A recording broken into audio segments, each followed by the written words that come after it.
Welcome to Better by Great Place to Work, the global authority on workplace culture. I'm your host, Rula Amiri, Content Director at Great Place to Work. Alexi Robichaux, co-founder and CEO of BetterUp, joins me on today's episode, and I know it's going to make you rethink a few things. We covered a lot today, from the power of recognition and mattering at work, to the importance of inner work days and the 3 jobs everyone at BetterUp has. But what stuck with me is why we should stop thinking of management as supervisors and more as catalytic converters. You're also going to hear about the Camino de Santiago trail, which is a pilgrimage across Spain, and how that experience influenced Alexi's approach to culture.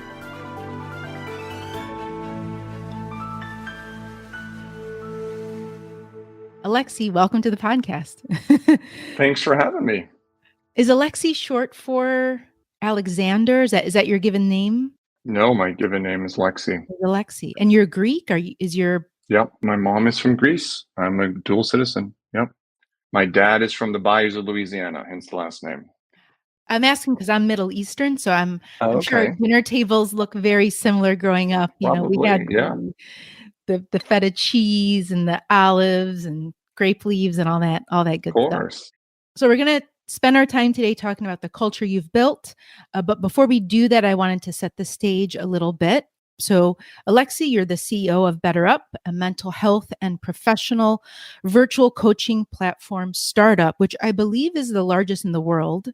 You co-founded BetterUp 10 years ago. You've been named to Forbes' inaugural list of the 50 people changing the future of work. And you're Prince Harry's boss. You hired him as Chief Impact Officer in March 2021. All very impressive, but there was a period of time when life looked very different. You were in your 20s, you were working in Silicon Valley, not having a great experience. So you walked away from it all, did some soul searching. If the internet is to be believed, you got therapy, you read books, you got coaching, you went on a pilgrimage to Spain, the infamous pilgrimage, which I'm actually curious about, all in search of answers. And those answers led you to where you are today. So just starting from there, how did stepping away from work lead you to create BetterUp and, generally speaking, shape your approach to company culture? Well, thank you for doing the internet research. In this case, the internet is actually accurate. It was interesting. I think for me, my journey to BetterUp, I often joke, started when I was 17. In the background, while I was a young, overwhelmed, burning myself out executive in Silicon Valley, nights and weekends, I was still volunteering with a nonprofit that I had helped start in high school called Youth Leadership America, where we actually did after-school, peer-to-peer based mentorship and coaching on leadership and life skills for high school students. And that was a big passion of mine. And since I had been 17 and started that with some buddies, my friend John Wynn had the idea and was the original founder and pulled some of us in. And, what happened as I took the time off is I kind of returned to my true north, which was helping people build meaningful lives and helping them grow and develop. And it had always been there. And I just never thought it could be my job. It was like, well, I need a real career. I have to go get a job. I just do this for fun and volunteer. And Eddie, my now co-founder of BetterUp, was volunteering nights and weekends with me, coaching these inner city students in San Jose and Oakland in the Bay Area.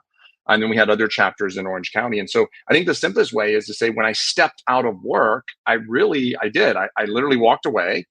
I walked across most of Spain and I returned to my true north, which was, hey, what really energizes me, what really gives me a sense of meaning, what really makes me fired up is helping people realize their potential.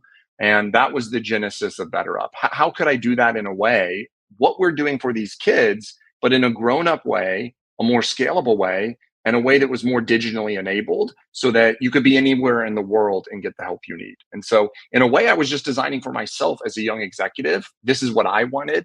It wasn't quite therapy. It wasn't quite executive coaching. And I was also fortunate that it was really, in one vein, the same work I had been doing for, at that point in my life, already about a decade. So let's talk about your culture there at BetterUp a bit. Your experience with inner work certainly shows up in your culture. You give employees 4 inner work days a year. So can you define inner work days, why they're a priority, and the impact? We talked about my lineage from Greece, you being from the Middle East. Like, you go back to any ancient tradition, there's always space created to do nothing, whether it's meditation, whether it's contemplative prayer. And we've somewhat lost that in modernity. And so the idea with inner work is, how do we help structure and guide people into more introspection in a positive way, more reflection, more contemplation about what's most important in their life and work? And it's a contrarian thesis that actually by doing less, then people will be more focused, they'll prioritize better, they'll essentialize better, and they'll actually create more creative outputs. And what we found is it's been tremendously true. And so, I get to talk to a lot of CHROs, a lot of CEOs in my role of the world's largest companies, mainly Fortune 1000s. And, the best CEOs, you'd be surprised how little meetings they have. And people have been saying this since Peter Drucker. Well, what are they doing all day? They're doing inner work, whether they call it that or not. They're strategizing. They're doing white space sessions. They're defragging their hard drives of their mind. They're making big decisions. They're not busy, but actually they're still doing work. And so that's what we tried to capture with inner work. It's not that it's like idle time. You're working. You're just not working outside of yourself. You're working inside of yourself. But then when you've nailed that inner game, the outer game is so much easier. And we spend so much time frenetically focused on the outer game in modern society that we forget some of the fundamentals of being a human and connecting with yourself. And so we decided, Eddie and I, that as an employer, we wanted to take a stand and say, you know what, we pay you for all that work. We don't just pay you for the outer work where the output shows up. We actually, to be fair, want to pay you for the inner work. And we hope all our employees do that. But we also realize it's new to a lot of people. And so we design these days where nothing happens at the company externally. It's inner work day. And so they're not days off from work.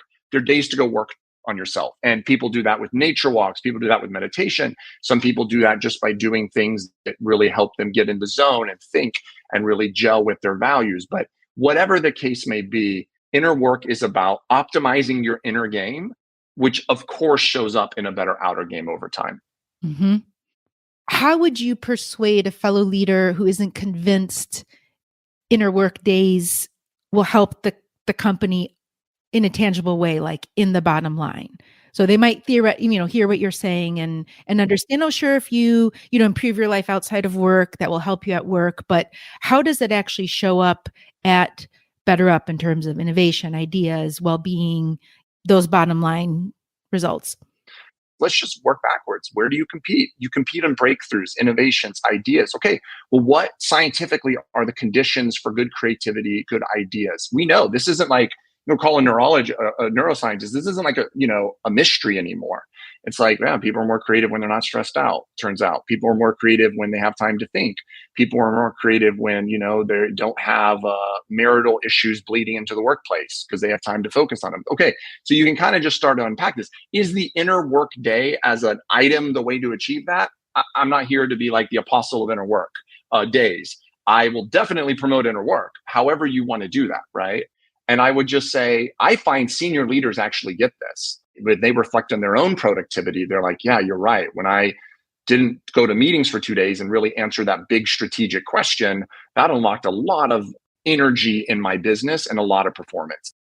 So I'm curious what you do in terms of special recognition for employees. So we just completed a study of more than 700,000 workers, looked at the correlation between well-being and giving extra at work, what we call discretionary effort.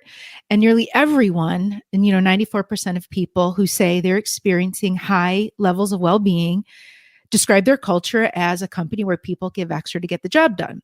So we look further and we said, okay, well, what drives people to give extra? And a top driver is special recognition.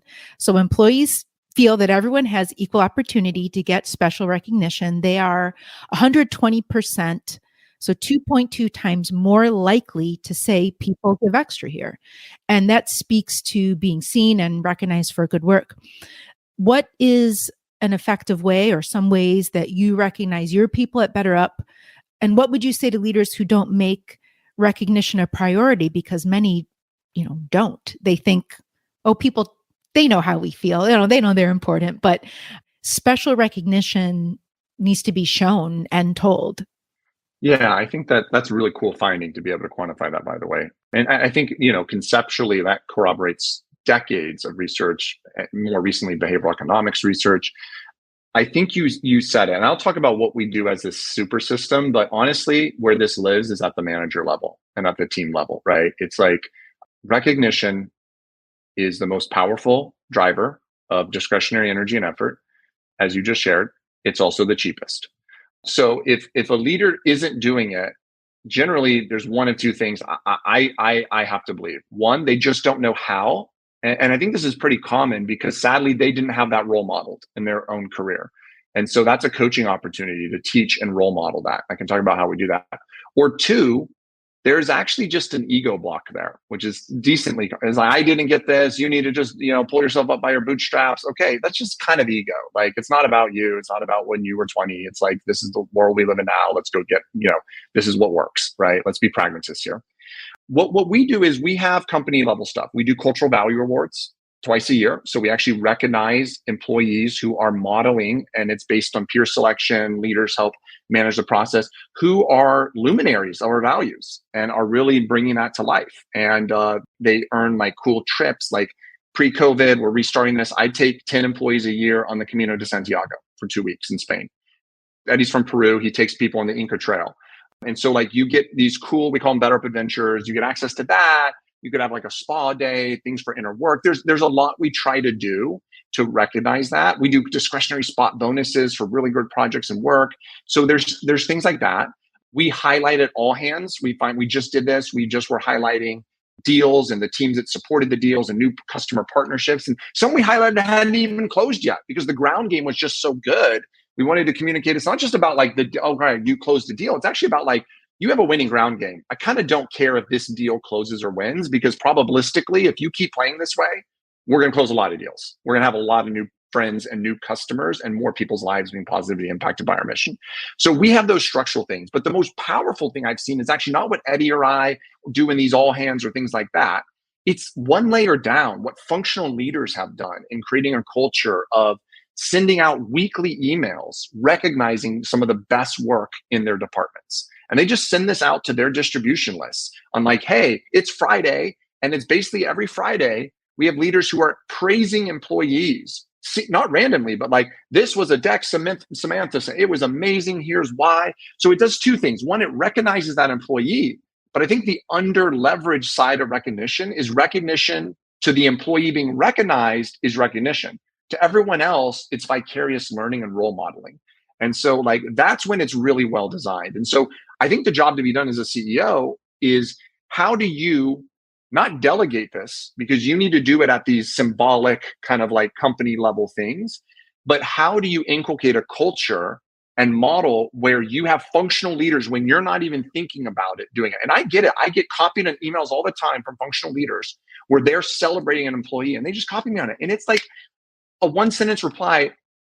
Amazing. OMG, this is awesome. Congratulations. Okay, so now their functional leader has it. They've copied the CEO or Eddie, the co-founder, and they're getting that. That's cheap. That's fast, but that's powerful. And the cheapness doesn't demean that it's the salt of life. This is the zest that makes people want to come to work every day and makes them feel as they should, like their contributions matter. It's nice that we can quantify it, because also leaders are looking for those numbers. They want their people to be productive and go above and beyond, but they're often missing, well, what's going to help them get there? Totally. It's amazing how ROI driven leaders become when it comes to recognizing people. We'll spend like a ton of money on a marketing campaign with no measurement, but it's like, oh, I really need a business case to know I should send someone a thank you email. It's like, okay, let's just all wink, wink. We'll pretend that's why. But it's like, you'll spend millions of dollars on things that have like, well, that wasn't even close to a business case. You just spent the money. And that's in any business. Yet on something that is essentially free, it's like, well, I'm not sure it's worth my time. It's like, well, we're talking 10 seconds. So I guarantee your ROI is in the tens of thousands of percentages. Yes, yes. So let's talk about mattering at work. It's a phrase you shared at Davos, this year, based on BetterUp research that showed 70% of workers want to know their work matters. And when they feel it does, they're more likely to stay at their job. Mattering is also one of the recommendations from the Surgeon General just recently in how to create a sense of well-being for workers. I believe he even used that term. Maybe he heard it from you. We don't know. He may or may not have. Yeah. And our research shows the same thing. Meaningful work, meaning that your work is not, quote, just a job, is the biggest retention driver across demographics, industries, and geography. But going one step further, Harvard Business School, using our data at Great Place to Work, found that companies where employees felt a sense of purpose at work and believed their leaders set a clear direction and expectation, so purpose plus clarity, those companies outperformed the stock market by nearly 7%. And the returns were even bigger when middle managers and individual contributors experienced purpose and clarity. And it's not on the employees to find purpose or make it clear. That's on the managers. As you just said, that's on leaders. So how do you help create a sense of purpose for your people at BetterUp and help managers provide that clarity to employees? It's so true, and thanks for reading the research. Both meaning and mattering, which are they're cousin concepts, but there is some nuance and difference there. What we found is we dug in our own data and said, okay, what you found is similar, which is good. More research corroborates it. Again, not kind of rocket science. Like when people feel work is important and means they're going to care more. Okay, great, we kind of get that. What we asked is, well, what makes work meaningful for people? Because this is really the crux of it. Can I make work meaningful for you? And the strict answer is no. Meaning is a subjectively mediated construct. It's very personal. It gets back to inner work, your values. Okay. But what we found is work was the most meaningful for people. The single biggest driver was when work felt like it contributed to their own growth and development. And this is huge, right?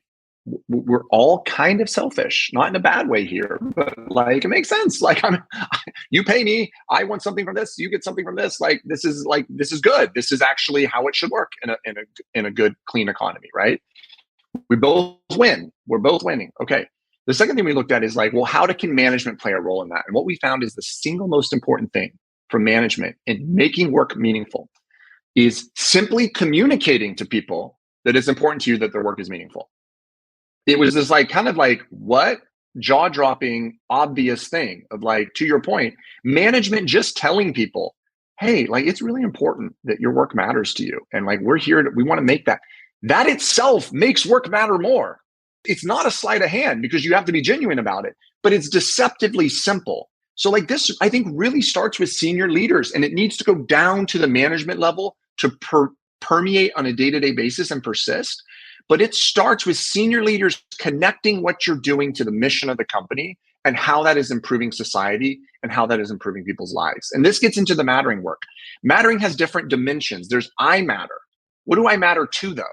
There's a reciprocity to mattering. I have to matter to someone else. Do I matter to my coworkers? Do I matter to my family? Do I matter to society? Do I matter to God or whatever higher being I believe in? In the workplace, you really can connect to the coworkers, the society deeply. And so that is the job of senior leaders, to paint that. And so how we do this at BetterUp is we're all about this. Our strategy is always a mission to metrics cascade.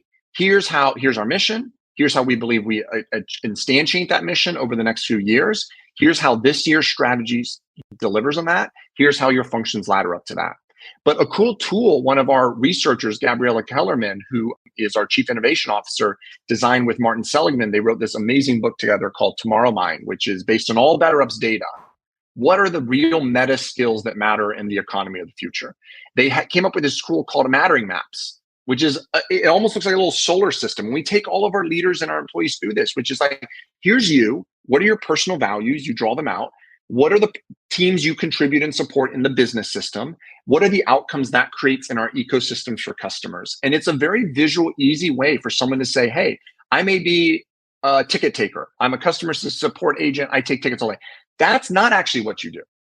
What you actually do is you bring empathy, zest, and playfulness to people every day when they're having tough problems. And you do that by partnering with our sales team, our support team, our engineer team. And by doing that, what you actually do is you make customers' lives easier. You allow more people to have the life-changing experience of BetterUp. Okay, you have just helped someone connect deeply that seemingly benign, rote task of answering a Zendesk support ticket. You've now, as a leader, helped catalyze meaning around that. And say, you're actually not doing that. It's back to the old janitor at NASA. I'm putting people on the moon. You are putting people on the moon. Someone has to sweep the floors.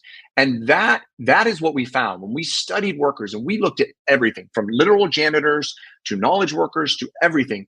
The people who could connect how the tasks they do contribute to bigger human outcomes were the happiest, the most fulfilled, and the top performing people. And so our jobs as managers is to literally connect the dots.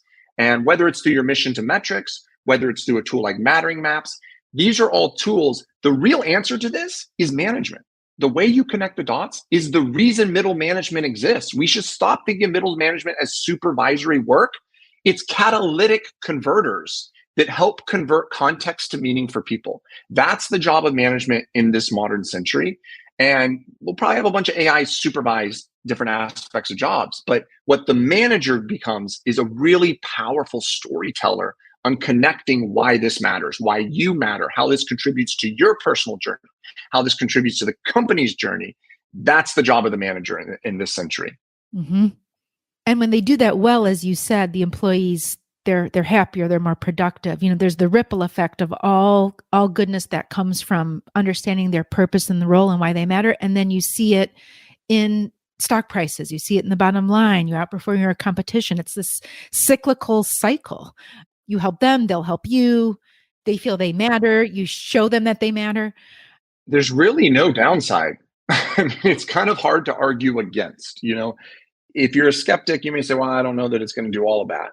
Okay. Well, if it does like 5% of that, it's better than the status quo. But my counter argument is like, what do you have to lose? Worst case, you've just enabled your managers to provide more clarity, more focused direction. Like, I think we can all agree that's just good.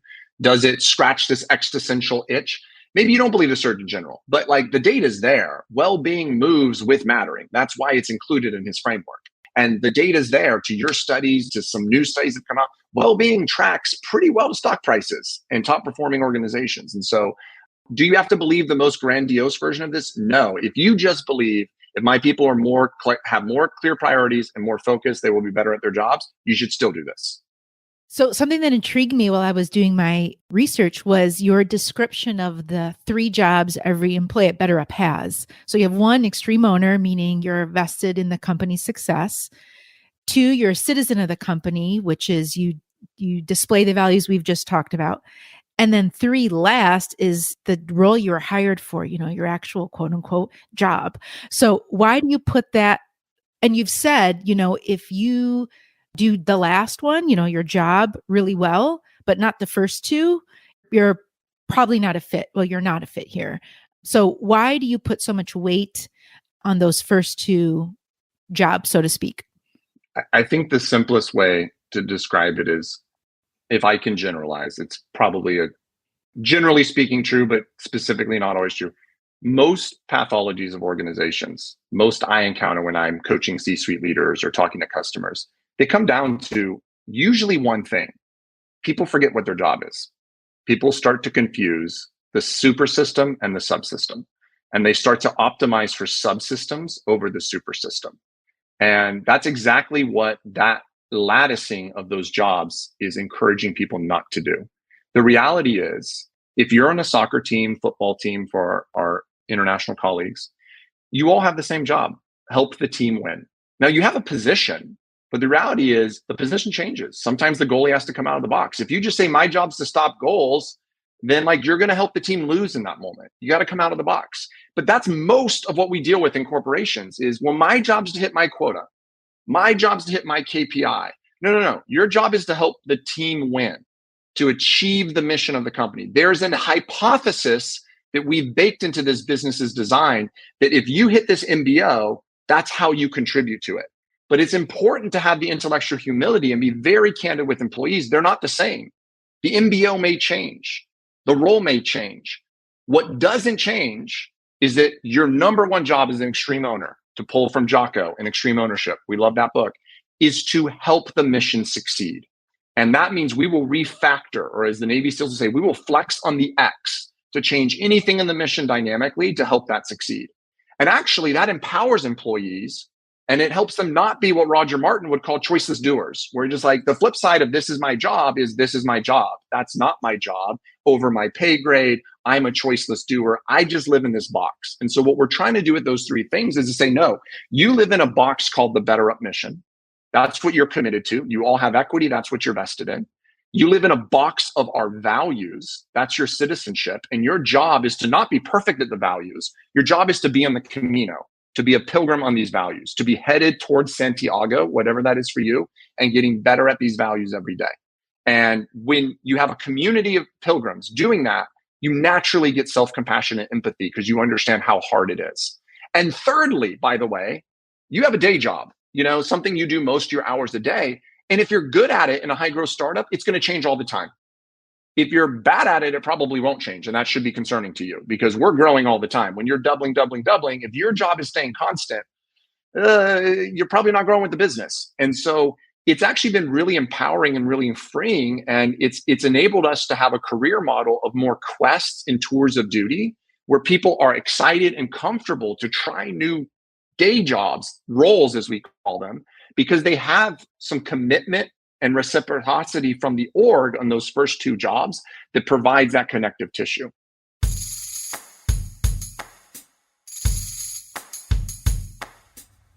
How do you create a sense of well-being, for yourself now? I know you were a coach. I don't think you're a coach anymore. Do you still get coaching? Yeah, I have two coaches actually. So I still get coaching. I work with the coach on the BetterUp platform, and I actually work with the coach who helped inspire BetterUp through my own experience. I still work with her.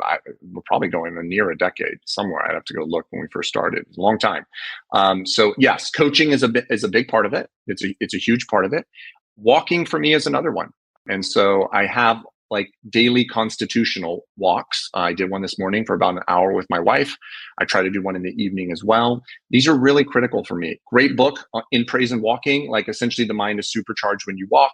If you can walk by water, Blue Mind, another great book on neuroscience. Just being near water is like gasoline, jet propulsion fuel for the human mind.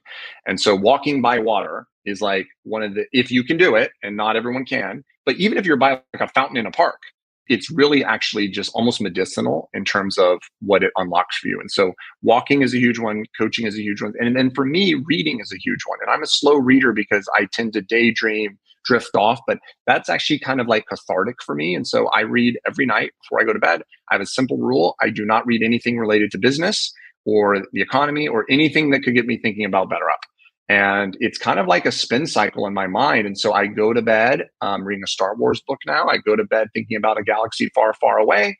And I wake up thinking about a galaxy far, far away instead of like immediately being in the woes, the worries, whatever the daily tribulation is of running a high growth startup. And so, more, but those would be the three big practices for me that they've almost created like a hygiene around it at this point. Mm-hmm. What gets you out of bed in the morning? Lots of things. I mean, I have a 1-year-old son, Noah, so he literally gets me out of bed in the morning, but he's just a joy. He's like his mother, super centered, super fun loving, chill, not like me. I'm a little bit of a mess. So he does, but I'm really fortunate. Like I literally have been doing this for 20 years in some way, shape, or form. And, I'm mid-30s. It's like 2/3 of my life has been focused on this thing of how do you help people build meaningful lives and realize their potential through leadership and life skills and good mental health. And so for me, it's just kind of my life's work and it's who I am as a person. And that's a privilege entrepreneurs tend to have, is you get to so deeply identify with your work that it feels like an extension of yourself. And so there's days where I don't want to get out of bed, sure. But most days, it's excitement. I'm genuinely excited about what we're doing. I feel so deeply about the impact we can make in people's lives. And I just feel so darn lucky to get paid to do this. I was doing this for a decade, not getting paid. And so it's like, Eddie and I are just like, we're kids in a candy shop. And like, they're literally changing lives in measurable ways. Like, there is no better job for me personally. I'm not saying that for everyone, but for me personally, given what I care about, if I wasn't doing this, I'd probably be starting a mental health. It's like I'd be doing the same thing in a different form. I know myself. I'm a one-trick pony. So like, that's what gets me out of bed. And what keeps you up at night besides Also Noah? Noah. I knew Yeah, you were gonna also say Noah. him. Yeah, he's a pretty good sleeper. So literally, I feel like I have some like great gift. I sleep super well. I know a lot of founders that's not the case. They're always like, I'm like, I generally like things have to be really bad for me to like wake up in cold sweats. Like generally I'm a great sleeper. I get my 8 to 9 hours, no problem. But figuratively speaking, what keeps me up at night is it's people. It's always people. It goes back to the work you all do. It's culture. It's, do I worry about scaling business processes? Not really. I worry a lot more about who we're hiring. Are we enabling them? Are they helping contribute to the culture in positive ways? Like, is the culture evolving in the way we need to match the evolution of the business? And so if I were to like time code, my worries and concerns, I think appropriately, they're almost all about people and not from me anymore. It's really the leaders I'm hiring, the leaders I'm coaching, the leaders I'm enabling 1 to 2 to 3 layers down now at scale. How am I setting them up for success? How are they showing up? That's where I spend probably, when I'm in a worry zone, that's probably where I'm spending most of my time. Mm-hmm.